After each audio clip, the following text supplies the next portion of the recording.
والذین، اور وہ لوگ اذا فعلوا فاحشہ، جب وہ کوئی بے حیائی والا کام کرتے ہیں، او ظلموا انفسہم، یا اپنے جانوں پر ظلم کرتے ہیں، ذکر اللہ، تو وہ اللہ کو یاد کرتے ہیں،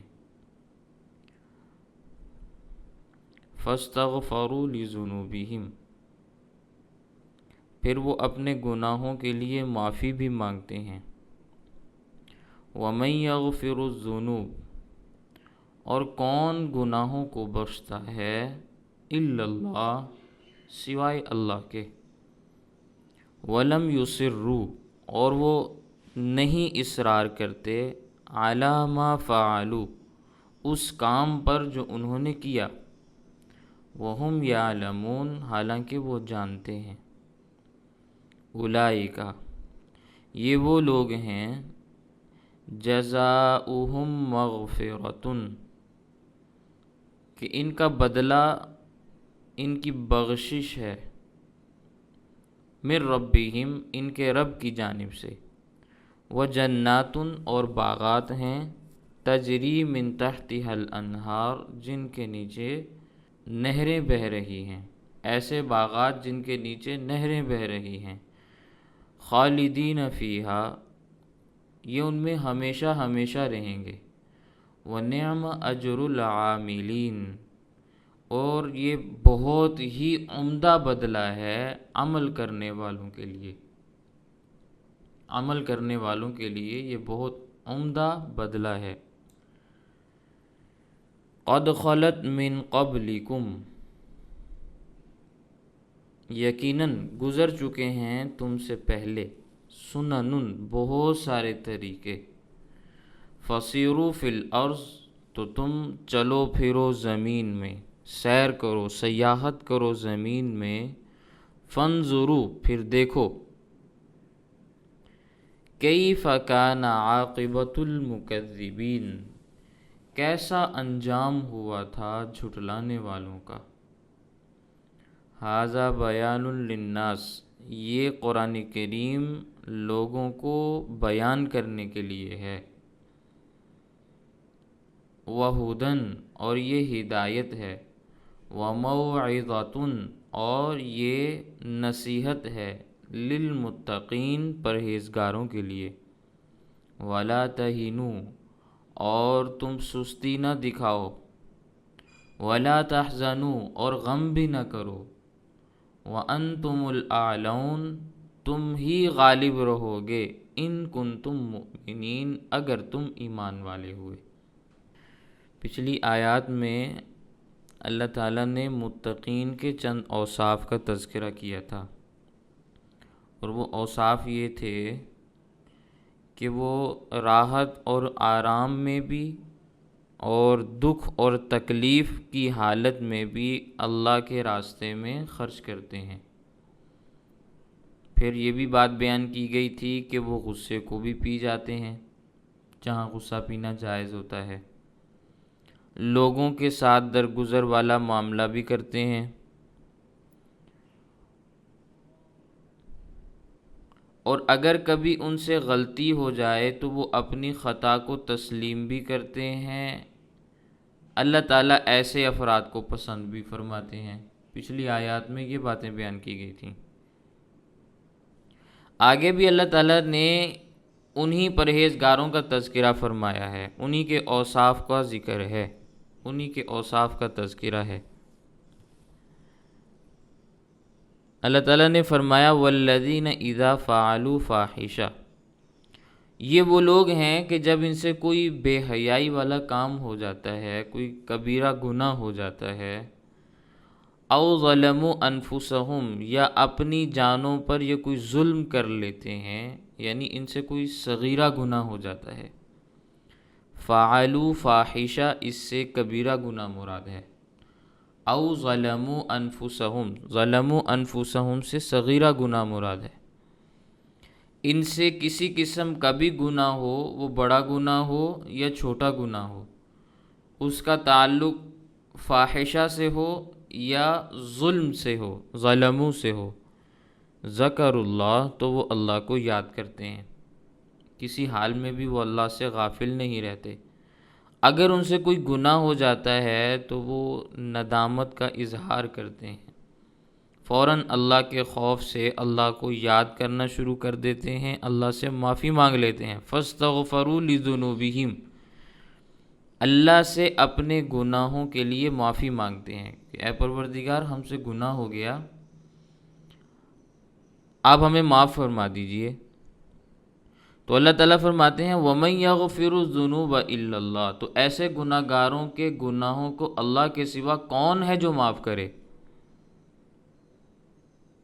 یعنی اللہ ان کے گناہوں کو ضرور بالضرور معاف فرمانے والے ہیں، ان کی بخشش کرنے والے ہیں۔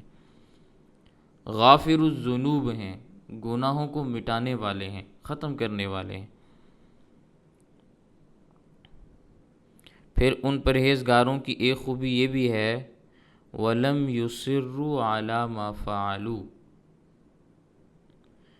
وہ گناہ پر اصرار نہیں کرتے، جو کام انہوں نے کیا ہوتا ہے، جو کارروائی انہوں نے ڈالی، اس پر ان کا اصرار نہیں ہے۔ گناہ ہو جاتا ہے، گناہ ہو جانے کے بعد ندامت، توبہ، یہ والے جذبات اور کیفیات ہونی چاہیے۔ گناہ کرنے کے بعد اس گناہ کے اوپر جری ہو جانا، اس گناہ کے عذاب سے نہ ڈرنا، اس گناہ میں مبتلا ہونے کے بعد کسی قسم کی پشیمانی کا، پریشانی کا دل میں ہلکا سا خیال بھی نہ آنا، یہ بڑی خطرناک علامات ہیں، بڑی خطرناک قسم کی علامات ہیں۔ ایک آدمی گناہ کرتا ہے، گناہ ہو جاتا ہے، انسان ہونے کی وجہ سے خطاؤں کے ہم پتلے ہیں، سبھی سے گناہ ہوتے ہیں، لیکن گناہ پر اصرار کرنا، گناہ کے اوپر جری ہو جانا، یہ بہت بری بات ہے۔ فقہائے کرام کا طبقہ دین کے معاملے میں بڑا محتاط قسم کا طبقہ گزرا ہے۔ فقہائے کرام وہ فرماتے ہیں صغیرہ گناہ بار بار کرنے سے کبیرہ بن جاتا ہے، صغیرہ گناہ بار بار کرنے سے کبیرہ بن جاتا ہے۔ اگر نہ بنتا ہوتا نا، یہ کبھی بھی نہ کہتے کہ بن جاتا ہے، یہ اتنے محتاط لوگ ہیں، لیکن چونکہ بنتا ہے اس لیے اب یہ فرما رہے ہیں کہ صغیرہ گناہ کو بار بار نہ کرنا، گناہ کو صغیرہ سمجھ کر، چھوٹا سمجھ کر بار بار کریں گے، وہ کبیرہ بن جائے گا، عادت پختہ ہو جائے گی، اور کبیرہ بن جائے گا تو پھر کیا ہوگا؟ عادت تو بن چکی ہے، تبھی تو ایک گناہ کے اوپر بار بار اصرار کیا تو کبیرہ بن گیا۔ اب ظاہر ہے کبیرہ بننے کے بعد وہ گناہ چھوٹے گا تو نہیں، ویسے ہی چلتا رہے گا، کیونکہ توبہ نہیں کی۔ توبہ کر لیتے تو یہ کبیرہ بنتا ہی نہ۔ اب اگر کبیرہ کے اوپر اصرار کرے گا تو خطرہ ہے کہ کفر میں مبتلا ہو جائے گا، کفر میں مبتلا ہو جائے گا، اس لیے گناہوں کے اوپر اصرار نہیں کرنا چاہیے۔ آج جو لوگ دین سے محروم ہو جاتے ہیں، اسلام سے محروم ہو جاتے ہیں، ملحد بے دین کافر ہو جاتے ہیں، وہ اسی وجہ سے ہوتے ہیں کہ کسی گناہ کو گناہ نہ سمجھنا ان کے دل میں آ جاتا ہے۔ گناہ کو گناہ سمجھتے رہنا، اگرچہ اس گناہ میں انسان مبتلا بھی ہو، یہ انسان کبھی بھی دین سے نہیں پھرتا، ملحد نہیں ہوتا، زندیق نہیں بنتا، کافر نہیں ہوتا۔ میں کچھ باتیں عرض کیا کرتا ہوں، سمجھنے والے جن کو اللہ نے فہم اور فراست دی ہے وہ باتوں کو سمجھتے ہیں۔ میں نے پچھلے پورے ہفتے میں ایک مسئلہ بڑے زور و شور کے ساتھ بیان کیا کہ عقیدہ توحید کو نہ سمجھنے کی وجہ سے انسان ملحد ہوتا ہے، اس لیے عقیدہ توحید کو صحیح انداز میں سمجھیں۔ میں نے اجتماعی طور پر اسباق میں بھی، انفرادی طور پر کئی ایک مرد اور خواتین کو یہ بات سمجھائی۔ اللہ کا شکر ہے کہ انہیں یہ بات سمجھ میں آئی ہے۔ اس میں ایک نقطہ یہ ہے کہ آج کے زمانے میں الحاد کے پھیلنے کی سب سے بڑی وجہ یہ ہے کہ انسان کا عقیدہ توحید ناقص ہے، مسلمان کا۔ اغیار نے جو توحید کا عقیدہ دیا، وہ توحید کا عقیدہ ایسا ہے جو کھوکھلا ہے، وہ بظاہر بہت اچھی پیکنگ میں ہے، لیکن اندر سے اس کے سارے پرزے ڈھیلے ہیں۔ اس کے اوپر بیٹھنے والا، اس کے اوپر ہاتھ رکھنے والا، زور ڈالنے والا، اس کی بنیاد پہ کھڑا ہونے والا مسلمان دھڑم سے گرتا ہے، اور ایسا گرتا ہے کہ اٹھنے کی پھر سکت باقی نہیں رہتی، ہڈیاں ٹوٹ جاتی ہیں، دین کی پوری عمارت برباد ہو جاتی ہے۔ اور اس قسم کے توحید کے نظریات کو معاشرے میں پھیلانے والے مختلف قسم کے طبقات ہیں، جن کے میں نام اب سبق میں نہیں لینا چاہ رہا۔ مختلف قسم کے افراد ہیں جو عقیدہ توحید کو اپنے انداز میں بیان کرتے ہیں۔ لوگ سمجھتے ہیں بڑی اچھی بات کر رہے ہیں، بڑا دین کا کام کر رہے ہیں۔ یہ نعمان علی خان ہے، ساحل ادیم ہے، ڈاکٹر فرحت ہاشمی ہے، اس قسم کے جتنے لوگ ہیں، یہ توحید کے عنوان توحید ہے، اسی توحید کے مسئلے پر الحاد کو فروغ دینے کے لیے ان کو میدان عمل میں اتارا گیا ہے۔ کسی کو میری یہ بات نہ سمجھ میں آئے تو چیلنج کو قبول کرے، ان لوگوں کو میدان میں لائے، یا ان کے عقیدہ توحید کے اوپر مشتمل لیکچرز کو نوٹ کرے، لکھے، اس کے بعد میری اس کے اوپر جو سٹیٹمنٹ ہے اس کو ان کے ساتھ ملائے۔ عقیدہ توحید ان کا باطل نہ نظر آیا تو جو سزا چور کی وہ میری ہے۔ یہ افراد ایسے ہیں جو معاشرے کے اندر الحاد کو فروغ دینے کی پہلی سیڑھی ہیں۔ ان کا راستہ لوگوں نے نہ روکا اور ان کو میدان میں آنے سے نہ روکا گیا تو آپ کے لوگ ملحد ہوتے رہیں گے، آپ کی قوم دین کو چھوڑتی رہے گی، یہ ایسے ہی معاملہ چلتا رہے گا۔ جتنا یہ لوگ معاشرے کے اوپر اثر انداز ہوں گے، اتنا لوگوں کا عقیدہ توحید برباد ہوگا، اور اتنے لوگ دین سے بدظن ہوں گے، دین کو چھوڑنے والے بنیں گے۔ یہ میں چھوٹی بات نہیں عرض کر رہا، یہی بات جو میں نے ابھی آپ کے سامنے یہاں عرض کی گناہوں کے بارے میں، جاوید احمد غامدی نے یہ نظریہ بیان کیا کہ کوئی گناہ نہیں ہے۔ آپ گناہوں کی فہرست گنواتے ہیں کہ یہ بھی گناہ ہے، یہ بھی گناہ ہے، یہ بھی گناہ ہے، یہ بھی گناہ ہے، وہ کہتے ہیں نہیں ہے۔ جب گناہ کو گناہ نہ سمجھیں، آپ کہیں کہ فلاں اسکالر نے یہ بات کہی ہے کہ بھی گناہ ہے ہی نہیں، عورت کو دیکھنا نامحرم کو گناہ نہیں ہے، پردہ چھوڑ دو گناہ نہیں ہے، میوزک سن لو گناہ نہیں ہے، یہ کر لو گناہ نہیں ہے، وہ کر لو گناہ نہیں ہے، ساری چیزیں آپ نے چھوڑ دیں یہ سمجھتے ہوئے کہ یہ گناہ نہیں ہے، دراصل وہ گناہ تھا، اور اس کے اوپر آپ اصرار بھی کرتے رہے، چلتے بھی رہے، گناہ کو گناہ بھی نہیں سمجھا، اگرچہ وہ چھوٹا گناہ بھی تھا، اس کے اوپر لگے رہے، چلتے رہے، نتیجہ کیا نکلا؟ کافر ہو گئے، ملحد ہو گئے، زندیق بن گئے، بے ایمان بن گئے، اللہ نے ایمان بھی چھین لیا۔ اب وہ زبان سے ایسی کفریہ قسم کی باتیں نکالتے ہیں کہ انسان حیران ہو جاتا ہے کہ یار یہ اچھا خاصا آدمی تھا، اچھا خاصا اللہ نے اس کو دین کا فہم علم سمجھ دی تھی، یہ کس قسم کی باتیں کرتا ہے؟ ایک دن آتا ہے وہ نماز چھوڑ دیتا ہے، ایک دن آتا ہے قرآن چھوڑ دیتا ہے، ایک دن آتا ہے ذکر چھوڑ دیتا ہے۔ یہ مرحلہ در مرحلہ چیزیں ہوتی ہیں، پہلے دن انسان یہ کام نہیں کرتا۔ اس قسم کے افراد معاشرے میں پائے جائیں گے تو یہی قوم الحاد کے راستے پر چلتی رہے گی۔ اس الحاد کے راستے کا پہلا زینہ یہ ہمارے اسکالرز ہیں جو ہماری کالجز، یونیورسٹیز اور عمومی طور پر معاشرے کے اندر گردش کرنے والے ہیں۔ اور عام مسلمان بھی شاید آپ میں سے بھی سارے یہی سمجھتے ہوں گے کہ کوئی حرج کی بات نہیں، دین کا کام کر رہے ہیں، تفسیر پڑھاتے ہیں، حدیث پڑھاتے ہیں، فلاں چیز پڑھاتے ہیں، لوگوں کی اصلاح کرتے ہیں، یہ کرتے ہیں، وہ کرتے ہیں۔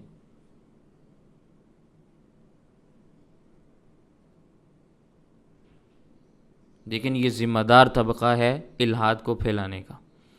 اسلامی دنیا میں ملحدین نہیں بھیجے جاتے کہ جو سر عام یہ کہیں کہ ہم اللہ کو نہیں مانتے، لوگ جوتے ماریں گے۔ جو یہاں رہتے ہیں وہ بھی یہاں سے نکل جاتے ہیں کہ ہم اس ملک کے اندر نہیں رہ سکتے، مسلمانوں کا ملک ہے، ہمیں کوئی گولی مار دے گا۔ وہ اپنی دعوت، اپنی تبلیغ کو سرعام نہیں بیان کر سکتے۔ سوشل میڈیا پہ بیٹھ کے کوئی امریکہ بیٹھے گا، کوئی نیوزی لینڈ بیٹھے گا، کوئی کہاں بیٹھے گا، کوئی کہاں بیٹھے گا، وہاں سے ویڈیوز بنا کے دعوت دیں گے، وہ معاملہ الگ ہے۔ معاشرے میں کھڑے ہو کے کام نہیں کر سکتے۔ کھڑے ہونے کے لیے ایسے افراد کی ضرورت ہے جن کو معاشرہ سمجھے کہ یہ صحیح افراد ہیں، لیکن دراصل وہ صحیح افراد نہ ہوں۔ آپ میں کام وہ کریں گے، آپ ان کو صحیح سمجھیں اور دراصل وہ صحیح نہ ہوں۔ اس لیے جس کا عقیدہ توحید ذرہ برابر بھی ڈسٹرب ہے، عقیدہ توحید کی کسی ایک جزئی کو بھی ماننے سے وہ انکار کرتا ہے، ہم اسے کسی طور پر بھی قبول کرنے کے لیے تیار نہیں۔ اس کی دین کی لاکھوں کروڑوں خدمات ہوں، وہ کتنا ہی چیریٹی کا کام کیوں نہ کرتا ہو، کتنا ہی عوام کے اندر مقبول کیوں نہ ہو، پرلے درجے کا فتنہ ہے اور بے ایمان ہے۔ سیدھی سی صاف سی بات ہے۔ بچوں کو بچانا ہے تو میری اس بات کو قبول کر لیں، نہیں بچانا کل کو خود بھی گمراہ ہوں گے، آپ کی نسلیں بھی برباد ہو جائیں گی۔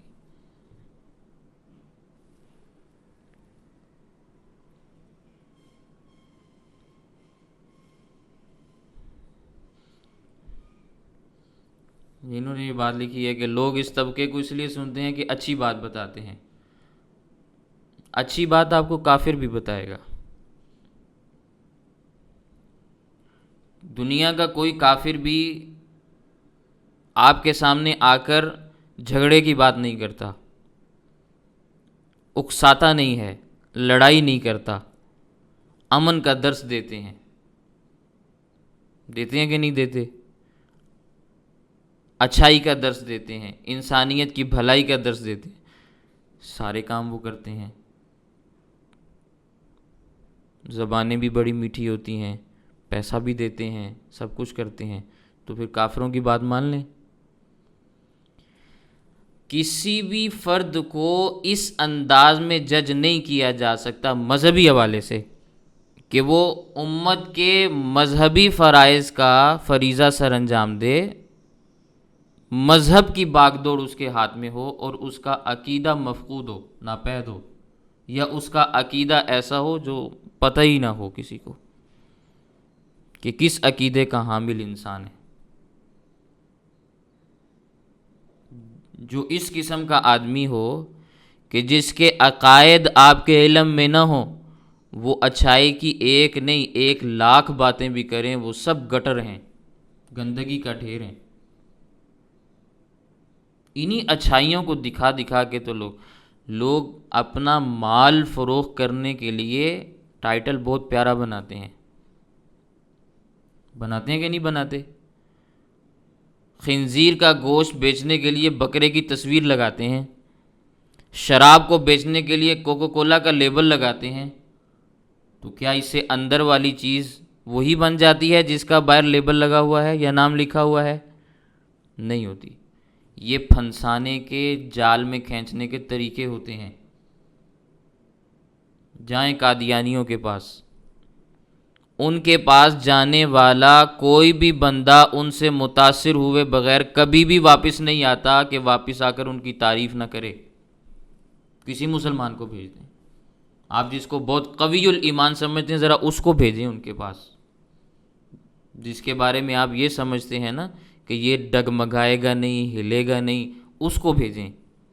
عام بندہ پھسل جائے گا، آپ نے کہنا اس کا تو ایمان تھا ہی نہیں، یہ تو اس قسم کی بات۔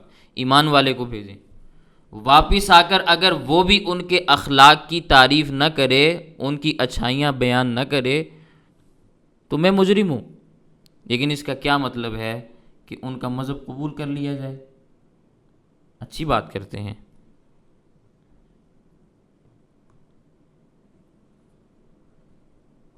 سمجھ آ رہی ہے میری بات؟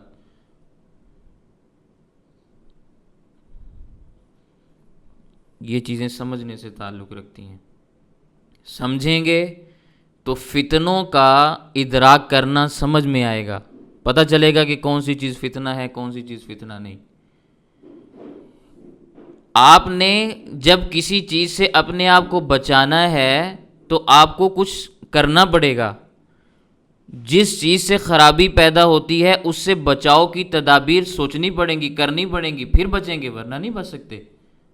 آپ کہیں کہ بھی اس ٹاپک کو کلوز کر دیں، کسی کو کچھ نہ کہا کریں، کسی کے بارے میں کوئی بات نہ کیا کریں، ہم سب کو اچھا سمجھتے ہیں، ٹھیک ہے بھائی، سب کو اچھا سمجھتے ہیں، سب کو معاشرے میں لے کر چلیں، یہی ملغوبہ بنے گا جو بنا ہوا ہے۔ مزید حالات بگڑیں گے، کبھی سدھر نہیں سکتے، کیونکہ آپ کو پتہ ہی نہیں آپ کے معاشرے کا مرض کیا ہے، اس مرض کو بڑھاوا دینے والی کون کون سے بیکٹیریاز معاشرے کے اندر موجود ہیں جس کی وجہ سے مرض پھیل رہا ہے۔ ان کو نہیں ماریں گے، ان کو نہیں پکڑیں گے تو مرض پھیلتا رہے گا۔ یہ وہی بات ہے کہ کنویں میں چوہا گر گیا، بلی گر گئی، کتا گر گیا۔ اب وہ کتا اندر ہی پڑا ہوا ہے اور آپ ڈول نکال رہے ہیں پانی کے کنویں کو پاک کرنے کے لیے۔ اس طرح کنواں پاک نہیں ہوتا۔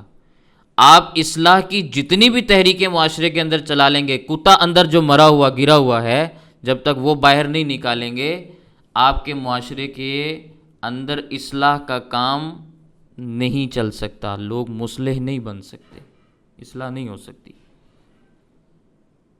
اس گندگی کو پہلے باہر نکالو، پھر معاشرہ صاف ہوگا۔ اور یہ میں آپ کو بات چیلنج کے ساتھ کہتا ہوں، حضرت امام مہدی علیہ الرضوان کے زمانے میں یہ گندے قسم کے افراد معاشرے سے پاک ہوں گے، معاشرہ پھر صاف ہوگا، قتل عام ہوگا، اسلامی حدود اور احکامات کے مطابق سزائیں ملیں گی، مارے جائیں گے اس قسم کے افراد، جو قتل کیا جائے گا انہیں، جو مسلمانوں کی رہبری کا، مذہبی اقتدار کا فریضہ سر انجام دینے والے ہوں گے، لیکن عقیدے کے اعتبار سے غلط ہوں گے، مارا جائے گا ان کو۔ وہ مریں گے تب معاشرے سے آپ اصلاح والا پہلو نکالیں گے، پھر معاشرہ بالکل سیدھی لائن پہ چلے گا، جو مہدی کا حکم ہوگا وہ نافذ العمل ہوگا۔ وگرنہ کوئی بھی آدمی کہہ سکتا ہے امام مہدی نے یہ فرمایا ہے، اس کا یہ مطلب ہو سکتا ہے، مہدی موجود ہے، اس سے جا کے پوچھو اس کا کیا مطلب ہے۔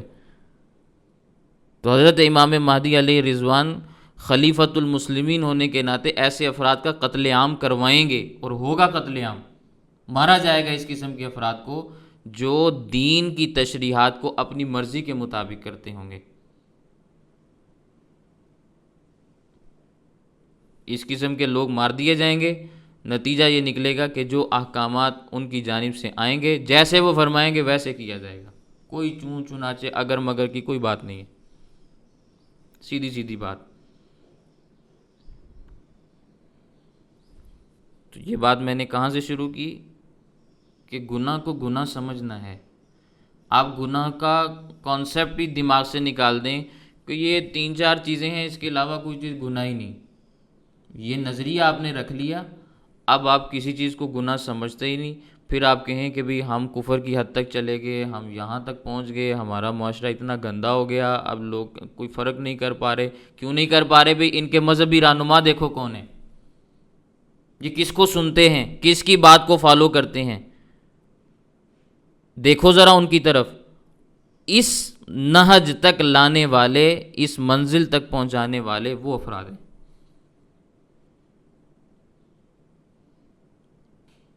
جب وہ معاشرے کی خرابی کا ذمہ دار ہیں تو پھر آپ کیسے ان کے خلاف گفتگو نہیں کریں گے؟ آپ کیسے لوگوں کو یہ نہیں کہیں گے یار یہ بیکٹیریا ہے، یہ مچھر ہے، گندگی ہے، اسے بچو؟ آپ یہ نہیں بتائیں گے تو لوگ نہیں بچیں گے۔ تو گناہ پر اصرار نہیں کرنا۔ حدیث پاک میں اندر آتا ہے اذا اذنب العبد ذنبا نکتت اعلی قلبہ سوداء، اذا اذنب العبد ذنبا نکتت اعلی قلبہ سوداء، جب آدمی کوئی گناہ کرتا ہے تو گناہ کی وجہ سے اس کے دل پر سیاہ داغ لگ جاتا ہے، دھبا لگ جاتا ہے، نقطہ لگ جاتا ہے، اور گناہ کیا اور داغ لگ گیا اور دھبے لگے۔ اگر وہ توبہ کرے گا تو داغ دھل جائے گا، دل صاف ہو جاتا ہے۔ توبہ نہیں کرے گا، معافی نہیں مانگے گا، دوسرے گناہ کا ارتکاب کرے گا، یا اسی گناہ کو بار بار کرے گا تو سیاہی بڑھتی چلی جائے گی، دل سیاہ ہو جائے گا۔ اسی کو قرآن میں اللہ نے بیان کیا کلا بل ران علی قلوبہم ما کانوا یکسبون، خبردار ان کے دل زنگ آلود ہو چکے ہیں ان اعمال کی وجہ سے جو وہ کیا کرتے تھے۔ کثرت کے ساتھ گناہوں کا ارتکاب کرنے کی وجہ سے آج ان کا یہ حال ہے۔ تو گناہوں کی وجہ سے دل زنگ آلود ہو جاتا ہے، اس پہ غلاف چڑھ جاتے ہیں، اور ایک اس کا ظاہری طور پر جو نتیجہ سمجھ میں آتا ہے وہ یہ آتا ہے کہ آدمی نیکی کے کاموں میں بڑا سست ہو جاتا ہے، برائی کے کاموں کی طرف دوڑ کر جاتا ہے، لیکن نیکی کے کاموں میں سستی غالب آ جاتی ہے۔ اللہ نہ کرے کسی مسلمان کی ایسی حالت ہو، لیکن اگر یہ حالت ہو جائے تو یہ بہت بری حالت ہے، یہ بہت بری حالت ہے۔ ایسے انسان کو کثرت کے ساتھ توبہ اور استغفار کرنا چاہیے، اللہ سے معافی مانگنی چاہیے، اللہ اس کو نیکیوں کی توفیق عطا فرماتے ہیں۔ کیونکہ بعض گناہ تو ایسے ہوتے ہیں نا کہ وہ نیکی کی برکت سے ہی معاف ہو جاتے ہیں، صغیرہ گناہ۔ حدیث پاک کے اندر آتا ہے جب ایک آدمی نیکی کے راستے کے اندر ایک قدم بھی اٹھاتا ہے اس کی برکت سے صغیرہ گناہ معاف ہو جاتے ہیں۔ ایک قدم اٹھایا ایک گناہ معاف، دو قدم اٹھائے دو گناہ معاف، نیکی کا کوئی بھی راستہ ہو۔ کتنے راستے میں نے پہلے آپ کے سامنے عرض کر دیے، ان میں سے کوئی بھی راستہ لے لیں مراد۔ وضو انسان کرتا ہے، وضو کی برکت سے کئی گناہ معاف ہو جاتے ہیں، ہاتھ دھوتا ہے ہاتھوں کے گناہ معاف، چہرہ دھوتا ہے چہرے کے گناہ معاف، آنکھوں کے گناہ معاف، زبان کے کلی کرتا ہے زبان کے گناہ معاف، دماغ میں بہت کچھ انسان سوچتا ہے مسح کرتا ہے وہ سارے گناہ معاف۔ تو بہت سارے گناہ وضو کرنے سے ہی صاف ہو جاتے ہیں، دھل جاتے ہیں۔ بعض گناہ ایسے ہوتے ہیں کہ پھر وہ نیکیوں سے معاف نہیں ہوتے، نیکیوں سے نہیں جھڑتے، توبہ کرنی پڑتی ہے، معافی مانگنی پڑتی ہے۔ اور پھر بعض گناہ ایسے بھی ہوتے ہیں وہ توبہ سے بھی معاف نہیں ہوتے، جیسے کہ حقوق العباد میں کوتاہی ہے، تو اس میں پھر بندوں کا حق ہوتا ہے، بندوں کو ادا کرو یا بندوں سے معافی مانگو، تب تک وہ نہیں مٹتے۔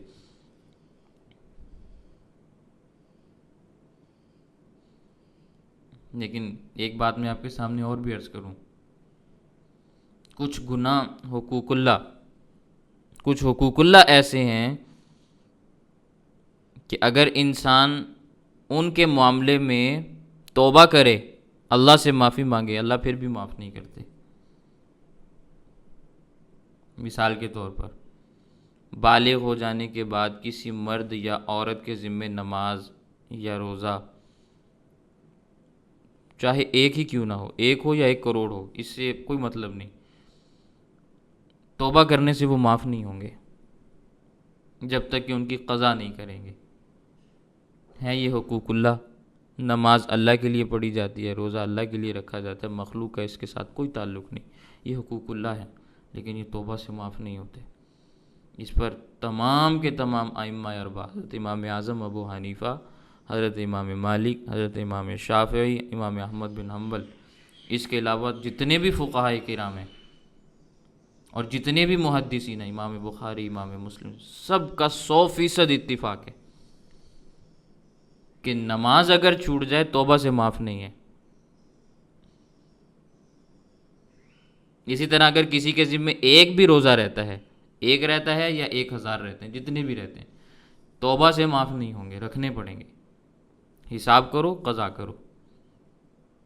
بہت سارے لوگ آج بھی غلط فہمی میں مبتلا ہیں، سمجھتے ہیں توبہ کرنے کے ساتھ سب کچھ ہضم ہو جاتا ہے، نہ زکوٰۃ معاف ہوگی، نہ عشر معاف ہوگا، نہ روزہ معاف ہوگا، نہ نماز معاف ہوگی۔ اگر ایسا ہوتا تو محدثین کرام اپنی اپنی کتابوں کے اندر باب قضاء الفوائد قائم نہ کرتے. اٹھائیں کسی بھی کتاب کو کھول کر دیکھیں. فقہائے کرام باب قضاء الفوائد قائم کر کے ان کو پڑھنے کا طریقہ نہ بتلاتے، محدثین روایات نہ لاتے. اگر توبہ سے معاف ہو جاتے تو بڑا آسان کام تھا، توبہ کرو معاف ہوگی. اتنے لمبے لمبے باب اور اتنی لمبی لمبی احادیث بیان کرنے کی پھر کیا ضرورت تھی؟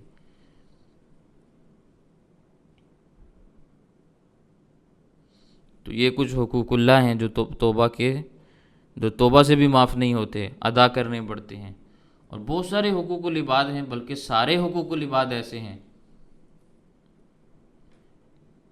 کہ وہ بندوں کے حقوق ہیں تو بندوں سے معافی مانگو، بندوں سے معاملات طے کرو تو ٹھیک ہے. حضرت سیدنا شیخ عبد القادر جیلانی نور اللہ مرقدہ نے غنیۃ الطالبین میں ایک بزرگ کا واقعہ بیان فرمایا. میں وہ آپ کے سامنے عرض کرتا ہوں. فرمانے لگے ایک بہت بڑا پارسا نیک بندہ تھا، دنیا سے چلا گیا، فوت ہو گئے. وفات کے بعد کسی کو خواب میں ملے. پوچھنے والے نے پوچھا حضرت آپ کے ساتھ کیا معاملہ ہوا؟ تو کہنے لگے مجھے سزا تو نہیں ملی لیکن جنت کا دروازہ میرے لیے بند ہے. سزا تو نہیں ملی لیکن جنت کا دروازہ بند ہے، فرشتے اندر نہیں جانے دیتے. اچھا کیوں نہیں جانے دیتے؟ کیا کہتے ہیں؟ کہتے ہیں استعارت عبرتم من الجار فلم تردہا، تم نے اپنی پڑوسی سے سوئی مانگی تھی، واپس کرنے نہیں گئے تھے. سوئی لے تو آئے تھے، واپس نہیں کی تھی. جب تک اب سوئی واپس نہیں کرو گے جنت میں داخل نہیں ہو سکتے ہو. یہ کسی عام بندے نے بات نہیں لکھی، اس بندے کی بات میں نے، کتاب بھی آپ مارکیٹ سے جا کے خرید کے دیکھ سکتے ہیں، غنیۃ الطالبین، اردو ترجمہ بھی ملتا ہے، لیکن کسی گمراہ کا ترجمہ نہ لیں، اہل حق علماء میں سے کسی کا لیں. عربی میں اصل کتاب ہے، اصل کتاب عربی میں پڑھیں تو بات سمجھ میں آئے. محبوب سبحانی قطب ربانی حضرت سیدنا شیخ عبد القادر جیلانی نور اللہ مرقدہ نے یہ بات بیان کی.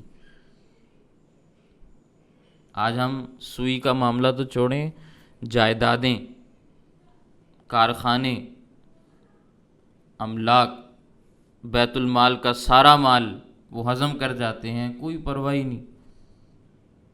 سوئی کیا، لوگ تو مشینیں کھا جاتے ہیں پوری کی پوری، اور انجام کا کسی کو بھی خوف نہیں ہوتا، کوئی احساس نہیں ہوتا. یہ بات انسان کو اس وقت سمجھ میں آتی ہے جب انسان کے قلب میں، دماغ میں خدا کا خوف ہو، آخرت سامنے ہو، پھر یہ باتیں سمجھ میں آتی ہیں. ایک واقعہ یہ بیان کیا، اس کے ساتھ ایک اور واقعہ بھی بیان کیا، وہ بھی سنیں. ایک آدمی، نیک آدمی تھا، کسی نے اس کی دعوت کی. دعوت کھا کے وہ واپس جا رہے تھے، راستے میں کسی نے فصل کاشت کی ہوئی تھی، گندم تھا یا باجرہ تھا، جو بھی تھا. اس کا تنکا توڑا، دانتوں کا خلال کیا. کیا کیا؟ تنکا توڑا، دانتوں کا خلال کیا. وفات کے بعد کسی دوست سے خواب میں ملاقات ہوئی. پوچھنے والے نے پوچھا کیا معاملہ ہوا؟ کہنے لگے مجھے کہا جاتا ہے کہ تو نے فلاں کی فصل کا تنکا توڑ کے دانتوں کا خلال کیا تھا، جب تک اس کا حق ادا نہیں کرے گا جنت میں نہیں جا سکتا، تمہارا جنت میں جانا ممنوع ہے، داخلہ منع ہے. یہ حقوق العباد ہیں. حضرت سیدنا شیخ عبد القادر جیلانی نور اللہ مرقدہ کے نام کی 11ویں کھانے والے لوگوں کے حقوق ایسے ہڑپ کرتے ہیں کہ باتیں ہی چھوڑ دیں آپ. ان کے نام پہ ہر چیز ہڑپ کر جانے والے جنہوں نے یہ باتیں بیان کی، دھوکے اور فراڈ کے ذریعے لوگوں کا ایمان بھی برباد، ہر چیز برباد، مال بھی برباد. تو ایسے حقوق اللہ جن کی قضا ہے وہ توبہ سے معاف نہیں ہوتے، وہ اللہ کا حق ہیں، اس میں کوئی شک نہیں ہے، لیکن جب تک ان کو ادا نہیں کریں گے زبانی توبہ کرنے سے معاملہ حل نہیں ہوگا. اسی طرح حقوق العباد ہیں، جب تک بندوں کے وہ حقوق آپ ادا نہیں کریں گے یا وہ اپنی رضا سے معاف نہ کر دیں تو صرف آپ اپنی زبان سے یہ کہہ دیں یا اللہ مجھے معاف کر دیں میں نے یہ گناہ کیا تھا، یہ بڑا مشکل مسئلہ ہے۔ بخاری شریف کی روایت کا میں خلاصہ آپ کے سامنے عرض کرتا ہوں۔ میدان معاشر میں کچھ لوگوں کو اللہ تعالیٰ کے دربار میں لایا جائے گا حساب کتاب کے لیے، ان کے پاس نیکیوں کے بڑے پہاڑ ہوں گے، بڑے خوش ہوں گے کہ ہماری تو نیکی ہی نیکیاں ہیں، مگر ان کے ذمے حقوق اللہ بھی ہوں گے، حقوق العباد بھی ہوں گے۔ کچھ نیکیاں حقوق اللہ کی مد میں چلی جائیں گی، پھر بندوں کے حقوق کی باری آئے گی تو بندوں کے حقوق کے بدلے میں بھی نیکیاں تقسیم ہو جائیں گی، نیکیاں ختم ہو گئیں، حق لینے والے ابھی بھی ہاتھ باندھ کے کھڑے بھی ہمیں ہمارا حق دو۔ اب کیا بنے گا اس بندے کا؟ ان کے گناہ اٹھا اٹھا کے ان کے سروں پہ لاد دیے جائیں گے، حکم ہوگا کہ گناہوں کے بوجھ کی وجہ سے ان کو اٹھا کے جہنم میں پھینک دو۔ یہ جو بڑے خوش ہو کے میدان کے اندر چہکتے لپکتے آ رہے تھے نا کہ بھی ہمارے پاس نیکیاں بڑی زیادہ ہیں، اٹھاؤ ان کو اٹھا کے جہنم میں پھینک دو۔ تو پہاڑوں کے پہاڑ نیکیاں بھی انسان کے اڑ جاتے ہیں، الٹا گناہ سر کے اوپر آ پڑتے ہیں۔ اس لیے اچھے طریقے سے یہ بات سمجھ لیں، حقوق اللہ ذمے میں ہیں وہ بھی ادا کریں، حقوق العباد ہیں تو وہ بھی ادا کریں۔ بیٹھ کے سوچیں، غور و فکر کریں، جس دن سے بالغ ہوئے، بالغ ہونے کے بعد کتنی نمازیں رہ کتنے روزے رہ گئے؟ ایک دن لگے گا، 2 دن لگیں گے، ہفتہ لگے گا، لیکن ساری فہرست تیار ہو جائے گی۔ سوچنا شروع کریں گے، اللہ تعالیٰ سوچنے کے لیے دماغ کو میسر فرما دیں گے، دماغ بھی حاضر رہے گا، پھر آپ کی مدد بھی کرے گا، آپ کو چیزیں سوچ سوچ کے بتائے گا بھی۔ نہ دماغ کام کرے تو تیل لگائیں، دماغ کو تیز کرنے کے، حافظے کو تیز کرنے کے ذرائع استعمال کریں، دماغ تیز ہو جائے گا، آپ کو سوچ کے خود ہی بتائے گا۔ پھر جتنی نمازیں، جتنے روزے باقی ہیں ان کی قضا کریں۔ فرض نمازوں کی قضا ہے، وتر واجب ہیں ان کی بھی قضا ہے، سنتوں کی قضا نہیں۔ اور ایک مسئلہ اور بھی ذہن میں رکھیں، وہ بھی بڑا ضروری مسئلہ ہے۔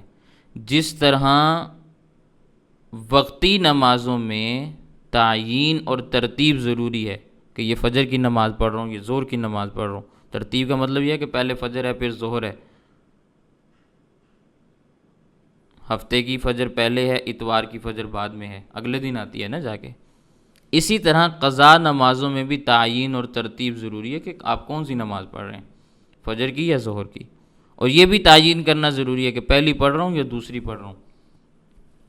مثال کے طور پر ایک آدمی کے ذمہ فجر کی کوئی 1000 نماز ہے، اور وہ نیت اس طرح کرتا ہے کہ میرے ذمہ جو فجر کی نمازیں ان میں سے ایک پڑھتا ہوں، ساری عمر ایسے ہی کہتا رہے گا، بری ذمہ نہیں ہوگا۔ کیونکہ جس طرح وقتی نمازوں میں ترتیب ضروری ہے، قضا نمازوں میں بھی ترتیب ضروری ہے، تو اس طرح ترتیب قائم کرے کہ میرے ذمہ جو فجر کی 1000 نمازیں ان میں سے پہلی پڑھتا ہوں، جب بھی پڑھے یہی کہے کہ جو باقی ہیں میرے ذمہ میں ان میں سے پہلی پڑھتا ہوں، بس اس طرح سے کہتا چلا جائے اور نمازیں پڑھتا چلا جائے، انشاءاللہ اللہ تعالیٰ اس کی ساری نمازیں اس کے ذمہ سے اتار دیں گے۔ کیا اس کا دوسرا طریقہ بھی ہے؟ آخر سے شروع کر دے کہ میرے ذمہ جو فجر کی نمازیں ان میں سے آخری پڑھتا ہوں، ہر دفعہ ایسی کہ میرے ذمہ جو فجر کی نماز ان میں سے آخری پڑھتا ہوں، آخری پڑھتا ہوں، ہر دفعہ یہی کہے، جو باقی ذمہ میں ہیں وہ ساری کی ساری انشاءاللہ اللہ کے فضل سے ادا ہو جائیں گی۔ تو یوں پڑھتا چلا جائے تعیین کر کے، تو انشاءاللہ نمازیں ادا ہو جائیں گی۔ اسی طرح روزوں کا مسئلہ ہے، روزوں کو بھی اسی طرح ادا کیا جاتا ہے۔ تو نیکیاں انسان کو سنبھال کے رکھنی چاہیے، کرنے کے بعد ان کے سنبھالنے کا انتظام بھی ہونا چاہیے، گناہوں پر انسان کو اصرار نہیں کرنا چاہیے۔ اس کا اللہ تعالیٰ نے ان آیات میں تذکرہ فرمایا، وَلَمْ يُصِرُّوا عَلَىٰ مَا فَعَلُوا وَهُمْ يَعْلَمُونَ، وہ گناہوں پر اصرار نہیں کرتے، وہ جانتے ہیں کہ گناہ پر اصرار کرنا اچھی بات نہیں ہوتی۔ وَهُمْ يَعْلَمُونَ سے یہ بات مراد ہے۔ اولئک، یہ لوگ جن کی خوبیاں ہم نے آپ کے سامنے بیان کی، جزاؤہم مغفرۃ من ربہم، ان کا بدلہ یہ ہے کہ ان کی بخشش ان کے رب کی طرف سے ہوگی۔ وجنات، اور ایسے باغات ان کو دیے جائیں گے، تجری من تحتها الانہار، ان باغوں کے نیچے نہریں جاری ہوں گی، نہریں بہہ رہی ہوں گی، خالدین فیہا، ہمیشہ یہ ان باغات میں رہیں گے، ان جنتوں میں ہمیشہ رہیں گے، وَنِعْمَ أَجْرُ الْعَامِلِينَ، کیا ہی بہترین عمل کرنے والوں کا یہ بدلہ ہے، کیا ہی بہترین عمل کرنے والوں کا یہ اجر ہے۔ نعمہ کا یہ ترجمہ، کتنا بہترین ہم نے بدلہ دیا۔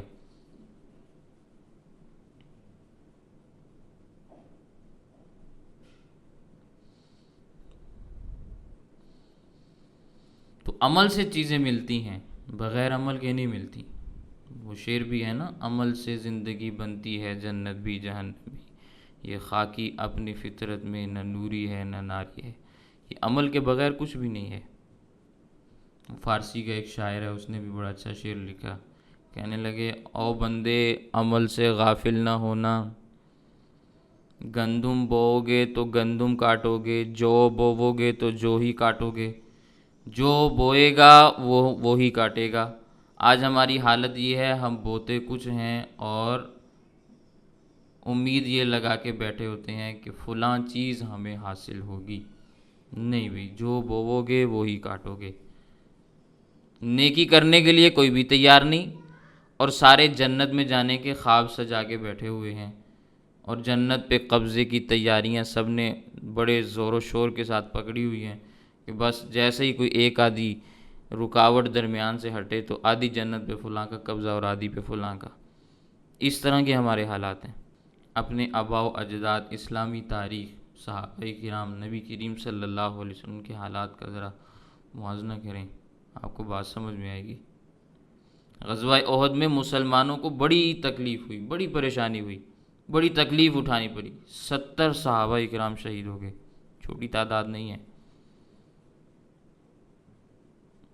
اور شاید ہی کوئی بندہ ہو جو زخمی نہ ہوا ہو، جس کو تیر تلوار کا کوئی زخم نہ لگا ہو۔ ہر بندہ ایسا ہے جس کو زخم اٹھانا پڑا۔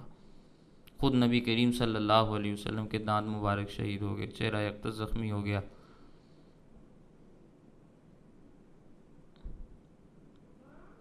اتنی تکالیف اور اتنی مشقتیں اٹھائیں، پھر کہیں جا کر جنت کو ان کے لیے قرار دے دیا گیا کہ جنت اب ان کے لیے ہے، اور یہ جنتی ہیں، جنت والے ہیں۔ تو خیر، اگلی آیت میں اللہ تعالیٰ نے مسلمانوں کو یہی تسلی دی کہ حق اور باطل کی ٹکر ہمیشہ سے چلی آ رہی ہے، حق والوں نے ہمیشہ تکلیفیں اٹھائی ہیں، پریشان ہونے کی کیا بات ہے اگر تمہارے ساتھ بھی یہ معاملہ ہو گیا۔ اس لیے فرمایا قد خلت من قبلکم سنن، یقیناً تحقیقی بات یہ ہے تم سے پہلے طریقے، یعنی بڑے بڑے حالات گزرے ہیں، لوگ بڑی بڑی آزمائشوں سے گزرے ہیں، بڑے بڑے پاپڑ بیلنے پڑے ہیں۔ فسیروا فی الارض، ذرا زمین میں گھومو پھرو، تمہیں اس کے آثار بھی ملیں گے، سیاحت کرو تو تمہیں پتہ بھی چلے۔ فانظروا کیف کان عاقبۃ المکذبین، ذرا دیکھو جھٹلانے والوں کو ہم نے کیسا مزہ چکھایا، جھٹلانے والوں کا انجام دیکھو کہ ہم نے ان کے ساتھ کیا کیا۔ جن لوگوں نے حق کو جھٹلایا، حق کے مقابلے میں آئے، ان کا کیا انجام ہوا، جاؤ جا کے کھنڈرات دیکھو، تمہیں بات سمجھ میں آئے۔ ھذا بیان للناس، یہ قرآن کریم بیان ہے لوگوں کے لیے، یہ بیان ہو رہا ہے آپ کے سامنے۔ اس کتاب سے زیادہ واضح قطعی کوئی اور کتاب نہیں، یہ عظمت والی کتاب ہے جس کا پڑھنا بھی ثواب ہے، سمجھنا بھی ثواب ہے، بیان کرنا بھی ثواب ہے، ہاتھ لگانا بھی ثواب ہے، دیکھنا بھی ثواب ہے، ورقوں کا پلٹنا بھی ثواب ہے، ثواب ہی ثواب ہے۔ مگر افسوس ہے کہ آج ہم نے اس کو صرف قسمیں اٹھانے کے لیے رکھا ہوا ہے، تیجیں، ساتویں، 40ویں، 10ویں، یہ کرنے کے لیے ہم نے قرآن کو رکھا ہوا ہے کہ جب وہ آئے گا تو پڑھیں گے، عرس آئے گا تو پڑھیں گے۔ کسی جانور کو وبائی مرض لگ گیا ہے، کسی انسان کو کوئی مسئلہ ہو گیا ہے، تو تب بھی قرآن کھول کے آیت شفا پڑھیں گے، ورنہ تو نہیں پڑھیں گے۔ دلہن کے لیے قرآن کو رکھا ہوا ہے کہ اس کے سائے میں اس کو گزارنا ہے، اس کے علاوہ پڑھنا تو ہے ہی نہیں کبھی کسی نے، پڑھنے کے لیے تو ہم نے قرآن لیا ہی نہیں تھا، تو پھر ظاہر ہے وہ مقاصد بھی حاصل نہیں ہوں گے جو مقاصد انسان چاہتا ہے۔ قرآن کریم تو نازل اس لیے ہوا کہ اس کو پڑھا جائے، سمجھا جائے، اس پر عمل کیا جائے۔ اور یہ بات یاد رکھیں، شاید آپ کے لیے نئی بات ہو، ضروریات دین میں سے ہر ضرورت کا ہر بالغ مسلمان مرد عورت کو پتہ ہونا چاہیے۔ دین کے جو لازمی امور ہیں جنہیں ضروریات دین کے، یہ ضروریات دین ٹرم ہے دین اسلام کی، اس کا خاص مطلب ہے ہر بالغ بالغہ مسلمان مرد عورت اس کے ذمہ لازم ہے کہ قرآن کریم کو پڑھے اور سمجھے، یہ فرض ہے، کوئی شخص اس سے معذور نہیں ہے کہ کوئی عذر بیان کر کے نکل جائے۔ بعض مسائل ایسے ہوتے ہیں کہ جن کا جاننا ہر مسلمان پر لازم نہیں ہوتا، اگر کسی علاقے کے اندر ایک بڑا عالم موجود ہے، لوگوں کے مسائل وہ حل کر سکتا ہے، سارا قصبہ گناہ سے پاک ہے۔ لیکن اگر کوئی قصبہ ایسا ہے وہاں کوئی بھی عالم موجود نہیں جو بوقت ضرورت مسئلے کو بیان کرے، لوگوں کے مسائل، تو سارا قصبہ گناہ گار ہے۔ کیوں؟ باقیوں کو اللہ نے دماغ نہیں دیا، عقل نہیں دی، کیوں نہیں دین کے علم کو حاصل کرتے اور دین کا کام کرتے؟ تو بعض مسائل ایسے ہیں کہ جن کا جاننا فرض کفایہ ہے، گزارا ہو جاتا ہے کسی ایک آدمی کی موجودگی کا بھی، لیکن کچھ مسائل ایسے ہیں جو ضروریات دین میں سے ہیں، فرض عین ہے ان کا سیکھنا، ان کا جاننا ہر آدمی کے ذمے ہے۔ بلکہ فقہاء کرام نے یہاں تک بات لکھی ہے، آپ بحر الرائے کو اٹھا کے دیکھیں، فتاوی بزاریہ اٹھا کے دیکھیں، فتاوی عالمگیری کو اٹھا کے دیکھیں، اس میں یہ بات لکھی ہوئی ہے، میں اپنی جانب سے نہیں کہہ رہا۔ ایک نابالغ لڑکی کا نکاح ہوا، نابالغ لڑکی کا، وہ بالغ ہو گئی، فستو صفت عن الایمان، اس سے ایمان کے بارے میں سوال کیا گیا۔ سمجھ نہیں ہے بات؟ نابالغ لڑکی کا نکاح ہوا، نابالغ تھی تو کوئی مسئلہ نہیں، ہو گیا نکاح۔ اب بالغ ہو گئی ہے، اس سے ایمان کے متعلق سوال کیا گیا کہ ایمان کیا ہے، ایمان کی تعریف کیا ہے؟ فقالت لا ادری، اس نے کہا مجھے نہیں پتا، مجھے نہیں معلوم۔ بانت من زوجہا، اس کا نکاح ٹوٹ گیا۔ اٹھائیں کھولیں کتابیں، کیونکہ بالغ ہونے کے وقت اس پر یہ لازم تھا کہ وہ سمجھتی جانتی کہ ایمان کی تعریف کیا ہے، ایمان کسے کہتے ہیں، ایمان کی حقیقت کیا ہے، کیونکہ یہ ضروریات دین میں سے کوئی شخص اس سے معذور نہیں ہے۔ عورت کی تو میں نے مثال بیان کی کیونکہ کتاب میں لکھی ہوئی ہے، مرد کا بھی یہی مسئلہ ہے۔ اور یہاں کیا حالت ہے؟ نانیاں دادیاں، پر نانیاں پر دادیاں، دادے نانے، آباء و اجداد ایسے ہی گزر گئے دنیا سے، کسی کو پتہ ہی نہیں کہ ایمان کی تعریف کیا ہے، کسی کو پتہ ہی نہیں کہ ایمان کی حقیقت کیا ہے۔ یہ حال ہے مسلمان کا۔ تو قرآن کریم بڑا واضح بیان ہے لوگوں کے لیے، وہدن، اور ہدایت ہے، وموعظہ، نصیحت ہے، للمتقین، پرہیزگاروں کے لیے۔ تو اللہ تعالیٰ فرماتے ہیں مومنو، اگر تمہیں غزوہ احد میں کوئی تھوڑی بہت شکست ہو گئی ہے، تھوڑا سا تمہیں زخم لگ گیا ہے، ولا تہنوا، تو سستی کا مظاہرہ تو نہ کرو نا، ولا تحزنوا، اب غم کا اظہار تو نہ کرو نا، غمگین کیوں ہوتے ہو، انتم الاعلون، تم ہی غالب رہو گے، ان کنتم مؤمنین، اگر تم ایمان والے، اگر تم سمجھتے ہو کہ اللہ نے تمہیں ایمان سے نوازا ہے، تمہارے اندر ایمان موجود ہے، تم ایمان والے ہو، تو تم ہی غالب رہو گے، پریشان نہ ہونا، کوئی بات نہیں، وقتی شکست ہوگی، حقیقی فتح تمہیں ملے گی۔ سمجھ آ گئی؟ مصر کے فاتح حضرت عمرو بن عاص رضی اللہ تعالیٰ عنہ، حضرت سیدنا فاروق اعظم رضی اللہ تعالیٰ عنہ کے زمانے خلافت میں، فاروق اعظم رضی اللہ عنہ خلیفہ ہیں، خط لکھا کہ قلعہ بولس کا ہم نے محاصرہ کیا ہوا ہے، بڑے دن ہو گئے، فتح نہیں ہو رہی، میرے پاس 8,000 فوجی ہیں، مزید فوج بھیج دیں یا کوئی طریقہ بتا دیں کس طرح سے ہم اس کو شکست دیں اور علاقے کے اوپر قبضہ کریں۔ اتنے دن گزر گئے، حضرت عمر رضی اللہ تعالیٰ نے خط پڑھا، رو پڑے کہنے لگے 8,000 مسلمان، اور کہتے ہیں ہم نے قلعہ کا محاصرہ کیا ہوا، فتح نہیں ہو رہی۔ 8,000 مسلمان ہیں، کہاں 313 تھے، اور کیسے لڑ پڑے اور کیسے فتح حاصل کی، اور اب اتنی بڑی تعداد ہے، فتح نہیں ہو رہی۔ خط کا جواب لکھا، غور کرو تم لوگوں میں سے نبی کریم صلی اللہ علیہ وسلم کی کون سی سنت چھوٹ رہی ہے جس کی وجہ سے نصرت الہیہ میں دیر ہو رہی ہے۔ پتہ چلا کہ مسواک والی سنت رہ گئی تھی، اس پر عمل کیا تو اللہ نے فتح عطا فرما دی۔ آج کیا حالت ہے ہماری؟